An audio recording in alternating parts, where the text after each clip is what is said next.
దళపతి Vijay political entry ఇచ్చి ముఖ్యమంత్రి అయిన తర్వాత ఆయన నటించిన చివరి చిత్రం జననాయగన్ ఎట్టకేలకు థియేటర్లోకి వచ్చింది. విజయ్ చివరి సినిమా కావడంతో మొదటి రోజు నుంచే థియేటర్ల వద్ద పండుగ వాతావరణం నెలకొంది. ఈ క్రమంలో విజయ్ సరసన పలు హిట్ చిత్రాల్లో నటించిన త్రిష కూడా ఈ సినిమాను చూసి తన రివ్యూని పంచుకుంది. త్రిష తన స్నేహితులతో కలిసి జననాయగన్ ఫస్ట్ డే ఫస్ట్ షోను వీక్షించింది. సినిమా చూసిన అనంతరం కారులో తీసుకున్న ఒక సెల్ఫీని త్రిష స్నేహితురాలు సోషల్ మీడియాలో షేర్ చేస్తూ చివరిగా ఇంకొకసారి విజయ్ మ్యాడ్నెస్ అంటే ఏంటో జననాయగన్ నిరూపించిందని రాసుకొచ్చింది. ఈ ఫోటోలో త్రిష చాలా సింపుల్ గా జీన్స్, వైట్ టీషర్ట్ ధరించి సన్ గ్లాసెస్ తో కనిపించింది. మరోవైపు త్రిష తల్లి ఉమాకృష్ణన్ సైతం ఈ సినిమాను చూశారు. మాకు సినిమా చాలా బాగా నచ్చింది, చాలా ఎంజాయ్ చేశాం. అయితే నటుడిగా ఇది విజయ్కి చివరి సినిమా కావడం కొంత బాధగా ఉంది.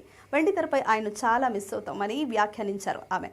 వీరిద్దరి స్పందనలు ప్రస్తుతం సోషల్ మీడియాలో వైరల్ అవుతున్నాయి. సెన్సార్ వివాదాల కారణంగా దాదాపు 6 నెలలు ఆలస్యంగా విడుదలైనప్పటికీ జననాయగన్ భారీ కలెక్షన్స్ రాబడుతోంది.